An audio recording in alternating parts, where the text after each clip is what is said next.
Indian సినిమాలో ఒక టైంలో మాస్ కమర్షియల్ సినిమాకి బ్రాండ్ అంబాసిడర్ గా ఉన్న డైరెక్టర్ అంటే అది Puri Jagannadh. Back to back blockbusters, biggest Tollywood stars తో continuous collaborations and strong mass image ఇవన్నీ కలిసి పూరిని ఇండస్ట్రీ టాప్ డైరెక్టర్ గా నిలబెట్టాయి. రైజ్ ఆఫ్ పూరి 2000s లో బద్రీ సినిమాతో డెబ్యూట్ చేశారు హీరో పవన్ కళ్యాణ్. ఫస్ట్ సినిమాతోనే 20 crores range collections and blockbuster status ఇవన్నీ కలిసి పూరి స్టైల్ టోన్ ని సెట్ చేశాయి. తర్వాత కన్నడలో అప్పు అండ్ తెలుగులో ఈడియట్ తో కమర్షియల్ హిట్స్ అందుకున్నారు. ఎస్పెషల్లీ ఈడియట్ రవితేజ కెరీర్ ని నెక్స్ట్ లెవెల్ కి తీసుకెళ్లింది. But the real game changer 2006 లో రిలీజ్ అయిన పోక్రి స్టారింగ్ మహేష్ బాబు.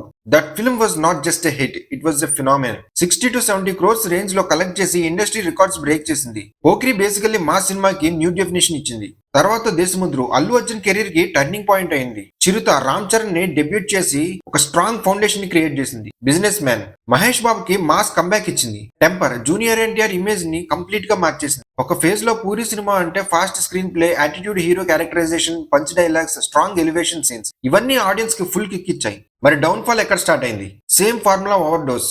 Attitude hero plus fast narration, punch dialogues initially fresh గా అనిపించింది, కానీ రిపీటెడ్ యూసేజ్ వల్ల ప్రెడిక్టబుల్ అయిపోయింది. ఆడియన్స్ ఎవాల్వ్ అయ్యారు, కానీ పూరి స్టైల్ ఎవాల్వ్ కాలేదు. Weak scripts, rushed projects. Later films లో half baked writing problem clear గా కనిపించింది. స్టోరీ డెప్త్ తగ్గిపోయింది. క్యారెక్టర్స్ ఆర్క్స్ ప్రాపర్ గా బిల్డ్ చేయలేదు. క్వాలిటీ కన్నా స్పీడ్ మీద ఫోకస్ ఎక్కువ అనిపించింది. Biggest setback Liger. Pan Indian hype తో వచ్చిన లైగర్ మ్యాసివ్ ఎక్స్పెక్టేషన్స్ క్రియేట్ చేసింది, కానీ week screen play, illogical scenes, outdated presentation సినిమాకి డిజాస్టర్ అయింది. అది బాక్స్ ఆఫీస్ ఫెయిల్యూర్ కాకుండా పూరి క్రెడిబిలిటీ మీద కూడా చాలా ఇంపాక్ట్ చూపించింది. Changing audience taste. ఇప్పుడు ఆడియన్స్ ఓటీటీ, వరల్డ్ సినిమా చూస్తున్నారు. కంటెంట్ డ్రివెన్ స్టోరీ టెల్లింగ్ కి వాల్యూ పెరిగింది. డైరెక్టర్స్ లైక్ సుకుమార్, త్రివిక్రమ్, లోకేష్ కనకరాజు, ప్రశాంత్ నీల్ వీళ్ళ సినిమాని నెక్స్ట్ లెవెల్ కి తీసుకెళ్తున్నారు. కానీ Puri still old school zone లోనే స్టక్ అయిపోయారు. Is comeback possible? Honestly yes, but only if he reinvents himself. Present Puri next big project Vijay సేతుపతితో చేస్తున్నారు. Strong performer Vijay Sethupathi, experienced actors Tabu combo.